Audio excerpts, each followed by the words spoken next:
This is Florida Natural Farming at Frog Valley Tropical Fruit Farm, and I'm going to look at the Imbe tree today. I thought I'd do something new and introduce myself. I'm Eric, and this is Florida Natural Farming at Frog Valley Tropical Fruit Farm. So without further ado, I'm off to look at fruit trees and some other stuff. Peach cobbler mango, look at this thing.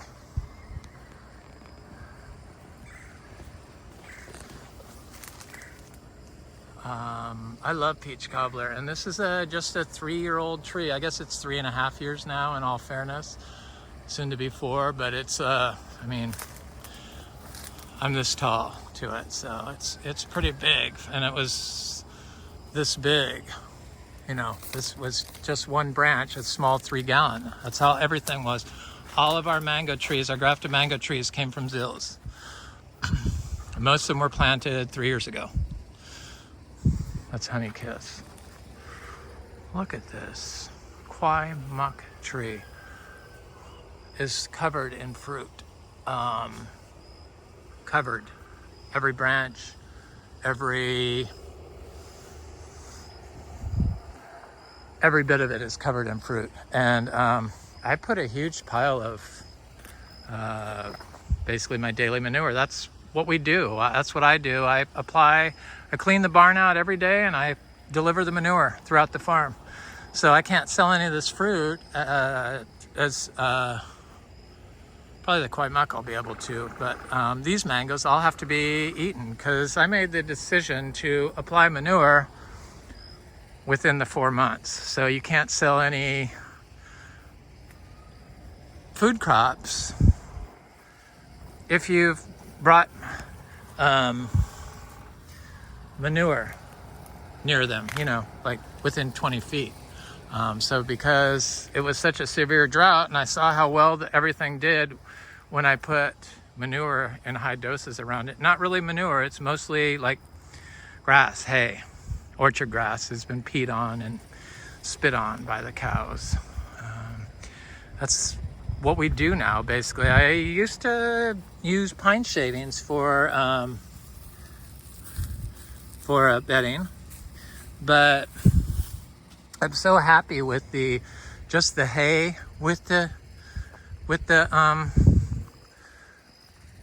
manure that this is a raw sapote that's finally looking decent. Our pond is now a valley.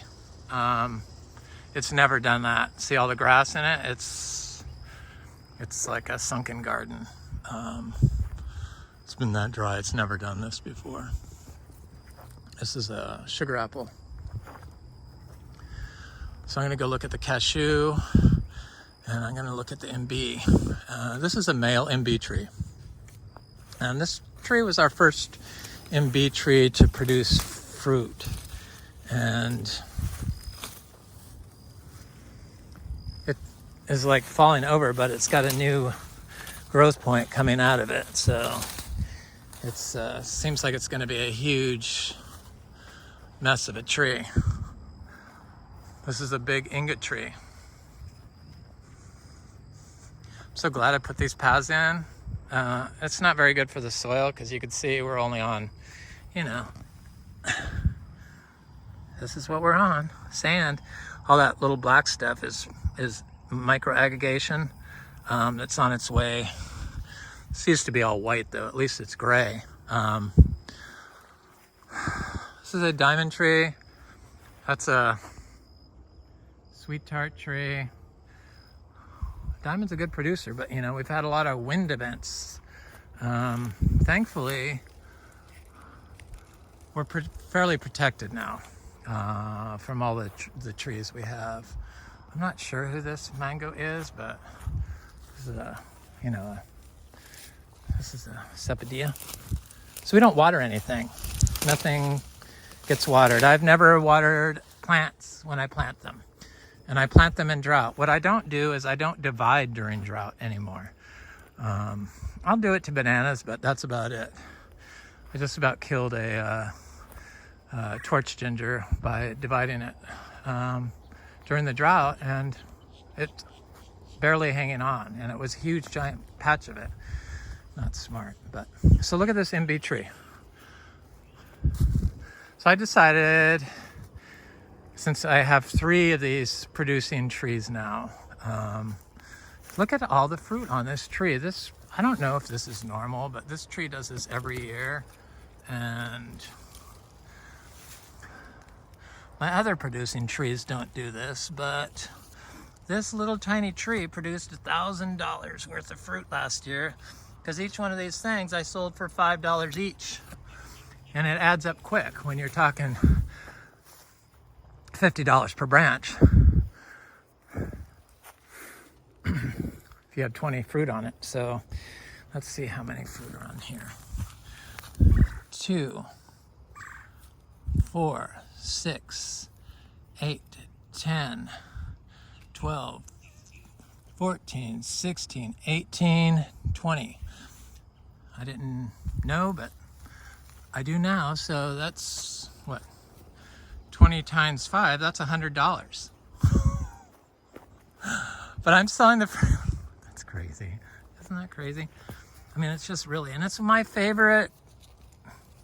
I don't know, I like it the best because I'm able to eat such large amounts of it that I really got satisfied. And so thinking of it makes my mouth water. And I haven't been able to do that with a Cashew yet, but I see it's got some little fruit set on it. This tree, I give a pile of manure every year after it fruits. So this was from last year. And this was from, it's gone, 2 years ago, it's gone. So last year, this was a $1,000 tree. The previous year, it was a $700 tree. And it's about, I don't know, 10 feet now, 9 feet. My head's about here, so I'm 6 feet. So maybe that's 9 feet, 8 feet, 8.5 feet. Okay, so I'm gonna go and look at the other fruiting Imbe trees. It's really looking good around here. This is a daily manure, but it's mostly hay, as you can see. There's a big Luke's Garcinia. And none of these trees seem to mind the drought, especially the African mangosteen. That doesn't need any more water added to it to get it to fruit, obviously. It's like, I don't know. People just over care their plants to death. I'm guilty of it also. That's probably the biggest killer of my plants. Okay, what was I doing? I was going over to I'm getting sidetracked looking at this star fruit. So I moved most of my Aroids outside and put them on trees or put them in the landscape. This is a cashew, which I forgot to go look at. I'm gonna go do that because I want to see that cashew because I did see big fruit on it. That's a Miko lemon. Let's go look at the cashew and then I'll go back and look at the Imbe. I can't believe I didn't even have this beautiful path through the center of this like alley of giant old trees. It's like, I would just, I don't know. I was always looking for snakes. I know that. So I wasn't really focusing and seeing the trees. Because, we have snakes in Florida. That looks Garcinias. Looks very healthy. So there's mangoes and stuff in here. This one did not produce fruit, and that one looks like it dropped its fruit. It's a Super Julie. This is a male Imbe tree. So I have a male Imbe tree right near this other one, but I don't even think it bloomed at the same time. But it could have. I think if you have a male tree with your producing tree, it couldn't be bad. It's got to help you, I would think. I mean, 2 trees is better than 1. So here's a white sapote that's finally looking good, but I dumped a big pile of manure next to it because I put the path in, so I was able to get over here. And finally, it's the manure, people.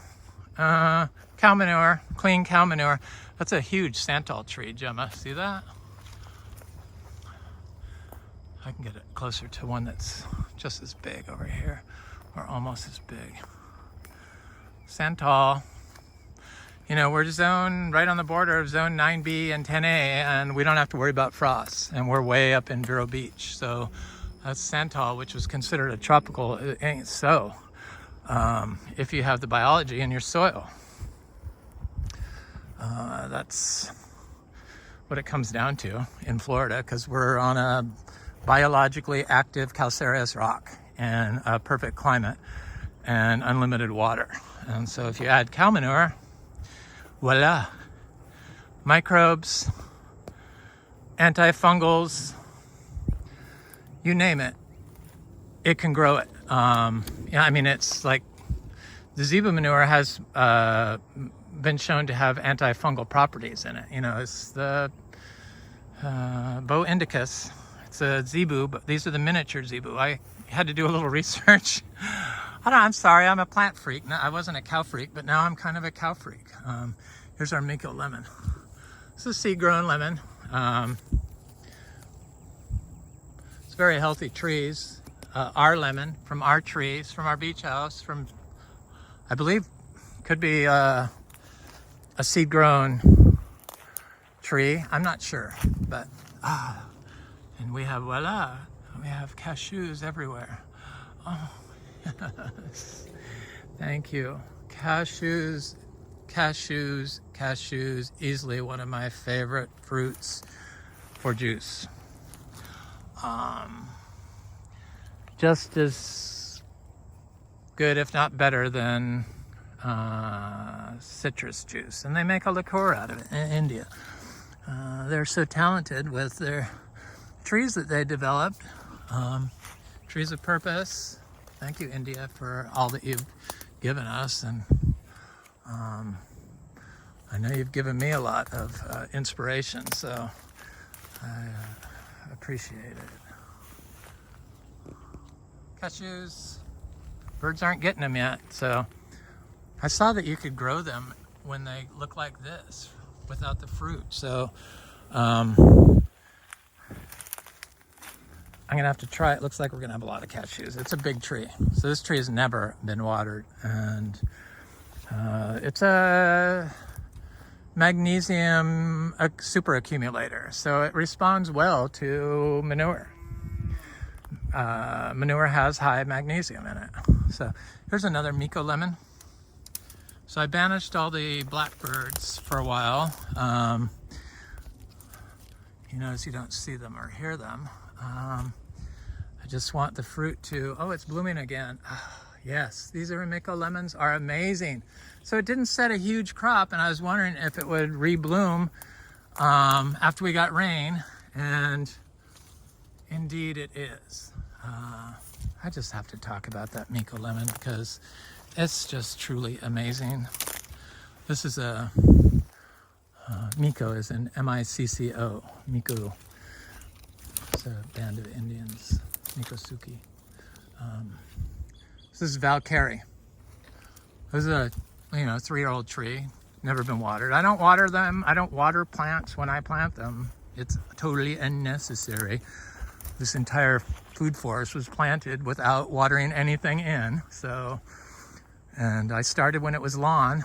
It was all like this. Actually, it was worse because it was white sand. This is what happens when you mow. This is what happens when you don't mow. Hardest thing to keep in the soil in Florida is carbon. The easiest way to keep it there is with plants. Plants. It's the easiest way to put it there. And then you have to stay off of it. Where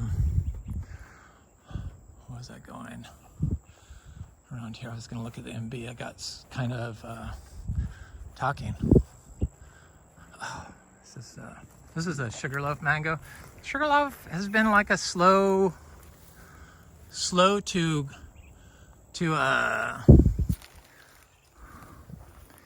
slow to grow, slow to fruit, slow to, a lot of them froze. I had 30 of them, or 25 at least, and I believe like 20 of them froze.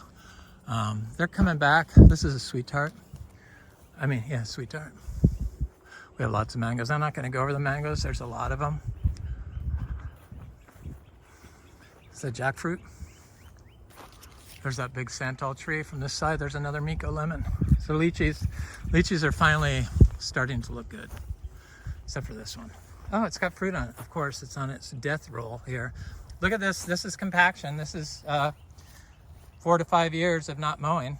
And the grass is 3 inches tall and sparse. That's called compaction.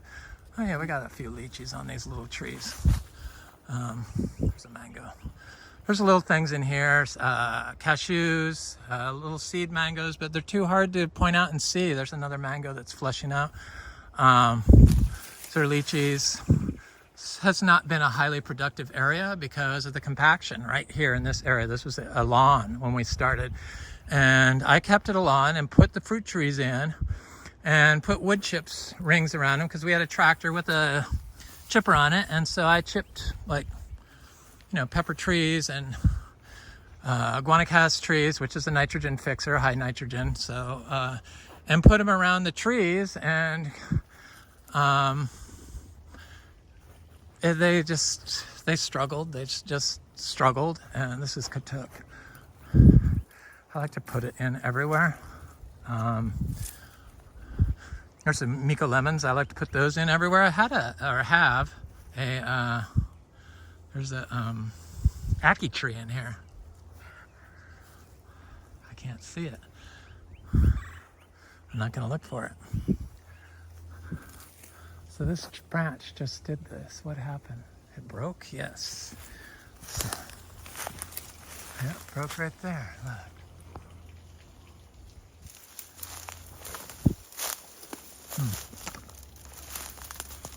It's okay, because I have a mango right here and I wanted it to get more sun. They do that because of the drought. They shed branches, these oak trees. I didn't know that, but I read that and I'm like, that makes total sense. So it seems to be like the only time they did it. Miko lemon. These other Miko lemons blooming. This one has leaf miner on it so bad, but they outgrow that. But it doesn't have any. It's not as old as others. I have them all various sizes. I'm on our 2nd generation of the Miko lemon, so I'm gonna go over to the Imbe. There's a cashew seedling from that tree. So I'm embracing the high hay input. Clean hay, coastal hay. Coastal hay is so cheap. Well, it's not cheap anymore, but it used to be, that they would lose money if they spread it with glyphosate. There's a achacha. There's a big achacha there. This is a very big achacha, actually. I think they need to get about as big as a beer can around. And lots of those little branches before they start producing. This one has a little ways to go. Yeah, a couple years. But I put this manure around it. It looks good. Well, I keep saying manure, but it's really hay. And look at this mushroom that was growing in there. Oh, there's one there.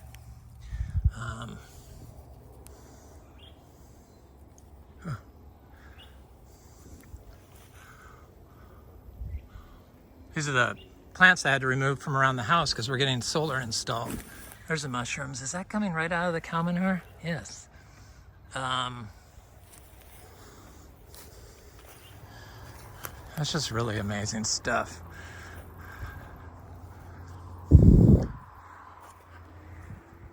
So fascinated by this place. It's just, I'm glad that I never sold it.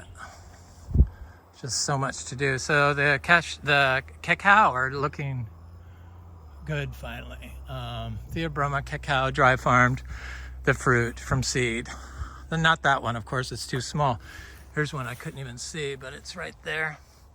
They're everywhere. The little trees are everywhere. I planted that ginger that I have everywhere. All through here, all along this path, because this is a new path. Okay, Imbe tree. So I bought 2 trees at the Palm Beach Rare Fruit Council plant sale of Garcinia Imbe and 2 Garcinia intermediates years ago. And I couldn't remember. I thought I only had 1 grafted Imbe tree, but I have 2, but this one just never produced fruit until now. So this is going to be a later crop. So it looks like it had a small early crop, but it's got a huge tiny crop. So it's going to stagger my fruit. So it's going to extend my fruit season. But these ripen up quick. They grow quick.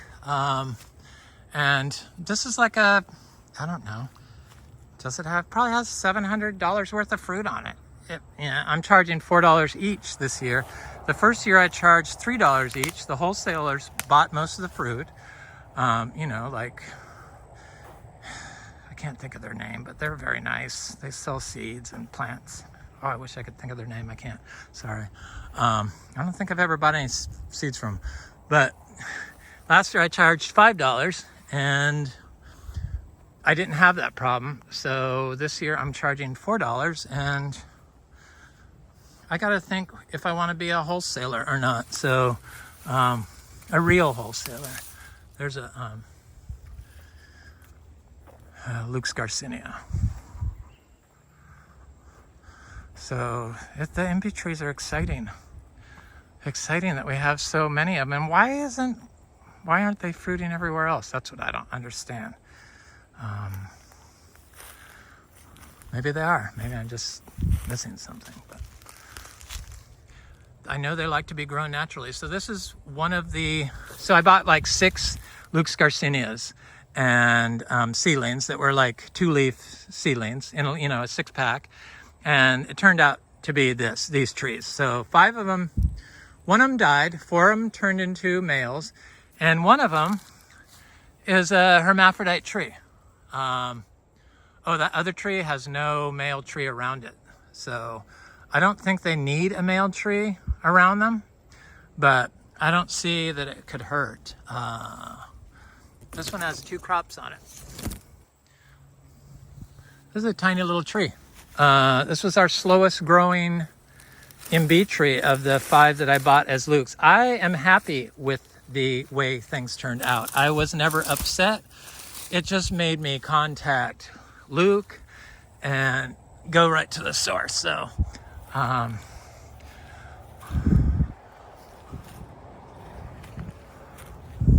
3 fruiting Imbe trees. This is a male Imbe tree. I thought it was I thought that was a male tree last year, and this was a female tree.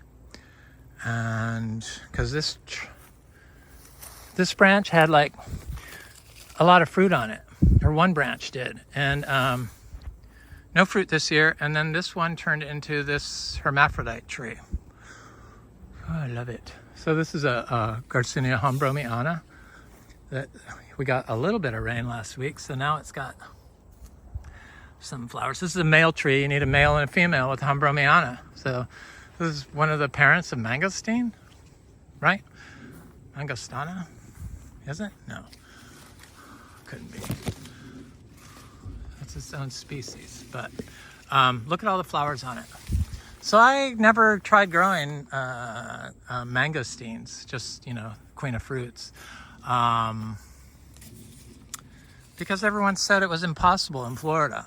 But I have the seashore mangosteen, and I have the Bolivian mangosteen, and I have the all the other mangosteens that I'm able to grow. Everything grows the same way. And then they said you cannot do it in Florida because of the calcareous rock.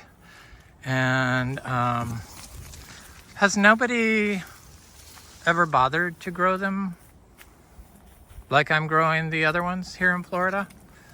Or am I the only one? Because they grow just like everything else, and I'm growing them. So I got the seeds from Fruit Lover Nursery. Oscar, I love Oscar's trees. I wrote him and asked him for fresh seeds. He's very helpful. He's a one-man show like this, so mistakes happen in all forms, but he does it by himself, and it's harder when you do it by yourself, I think. I kind of don't do it by myself. You saw I had my partner. He does the finances and gets the hay when I'm busy. So this was that red-flowered Umbromiana tree. So yeah, Oscar's mangosteen seeds are growing in soil I make. I make compost. We used to be biodynamic certified. We are not certified by any certifying agencies anymore. It just became too much for me. I think people know how I grow. I support them wholeheartedly. I think anybody that wants to sell commercially, that thinks they're organic, needs to do it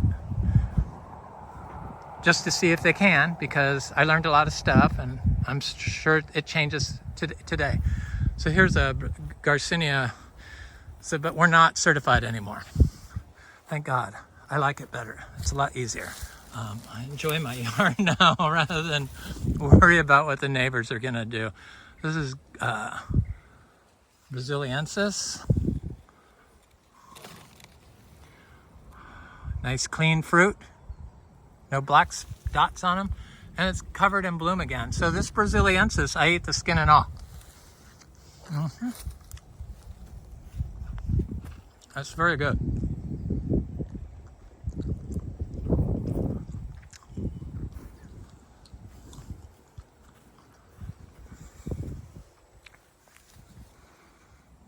Garcinia, covered in bloom. Got a big crop of fruit on it. Of course, I make tea out of all their leaves. I use a dehydrator. I think I called it a dehumidifier. Sorry. But no, I use a dehydrator. I got inspiration from Dan Permaculture Food Forest. He was dehydrating cranberry hibiscus. And I had a freeze dryer, and it just gets so hot. I liked how it turned out, but the smell from the dehydrated leaves was more floral and more scented than the freeze-dried. Kind of didn't have any smell. So I got 2 seeds out of that, one a little one. I plant other Garcinias at the base of my trees, and I don't pay attention to how close they are. I just do it. Just get them in the ground. It's more important than worrying about what you think is the most important spot that the plant should be in. You kind of have to know if you're already growing. Just practice. So this is a female Umbromiana tree, Garcinia Umbromiana, and it flowered last year. That's how I was able to tell it was a female. But it didn't set fruit because it was drought. But I see it's raining now again. It wasn't supposed to, so that's good. So hopefully it'll set some fruit. Okay, these are nice trees. All the Garcinias are nice, highly medicinal. Highly medicinal.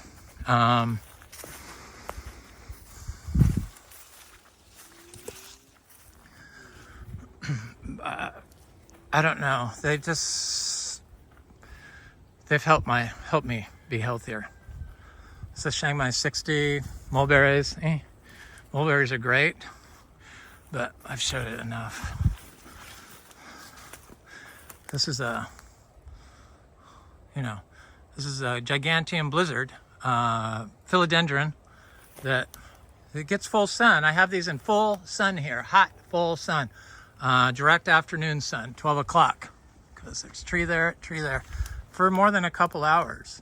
And they don't seem to mind. The white part can get a little burnt, but I think once it gets bigger, and it moves itself to where it wants to be, it will do better. So I have this philodendron spirit of sancti out here, and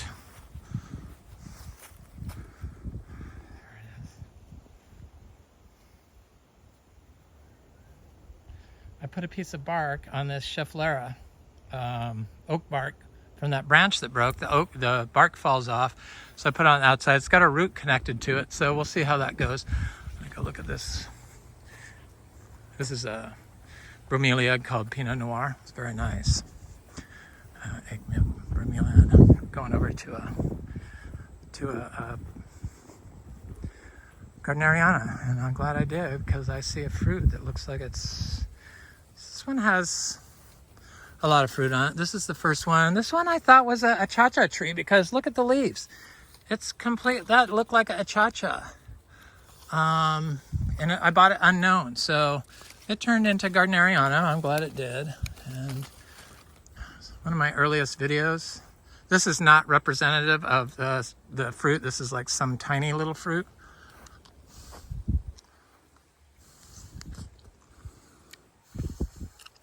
With a lot of meat.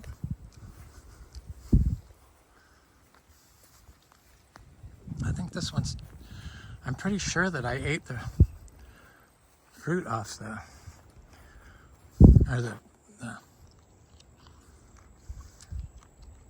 I like the skin on. No, not on that. Nope. Maybe those two Gardnerianas are different, because the fruit's the same. That was like a minuscule fruit. They're a lot bigger than that. Here's my cacao tree. But the skin on that one was bitter, nasty. Not like the Braziliensis. Look at how nice it looks. Even the branch I thought was dying is like not dying.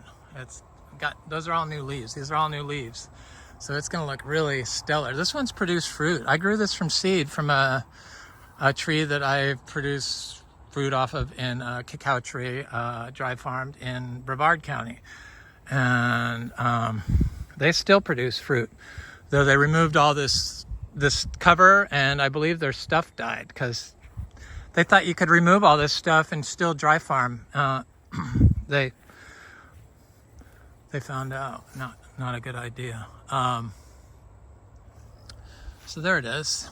So here, look at this. I mean, this is gonna look so good when these things all get filled in all through here and replace most of the grass. But they're looking good. This is Linamii.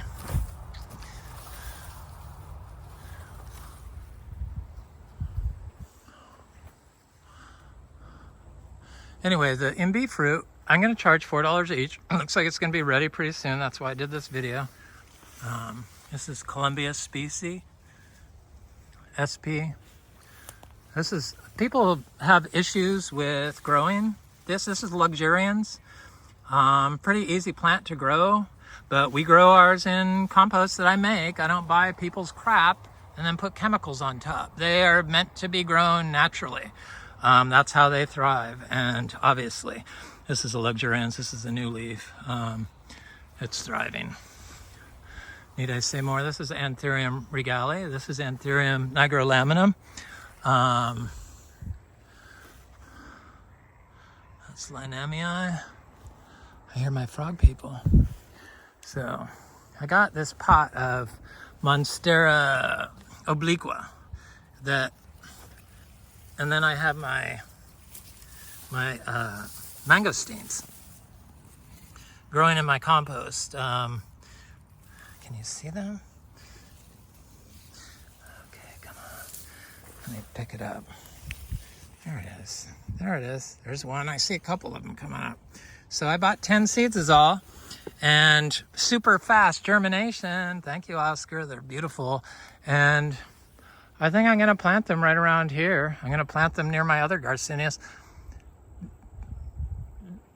I don't know why that particular Garcinia wouldn't be able to grow the same as the other Garcinias. I mean, that just patently sounds wrong. If it was a cold thing, yes, that I get. But if it's a growing practice, it's because you don't know how to grow, I would think, or you haven't tried natural growing methods. Anyway, cow manure works.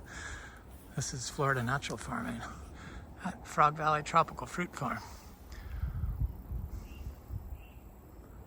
Let me look at my Monstera deliciosa before I sign off. I was like, what else do I have coming along? Yeah, the Monstera. Look at the size of this tree. I mean, it's huge. That's not on,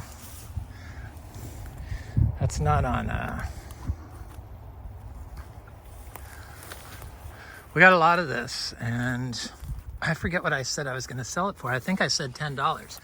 Last year I sold it for $20, but perhaps there's a bunch of fruit in here. It's going to be $10 is what I'm going to charge each. I like it. The fruit is delicious. I don't know. I see stuff written about like cherry of the Rio Grandes that need pollinators, which I have not found to be the case. And that these have glass shards in them. No, you just wait until they're ripe before you eat them. It's not glass shards. It's like, get real, scare people. They're good. And they're beautiful houseplants, by the way. Anyway, there you go.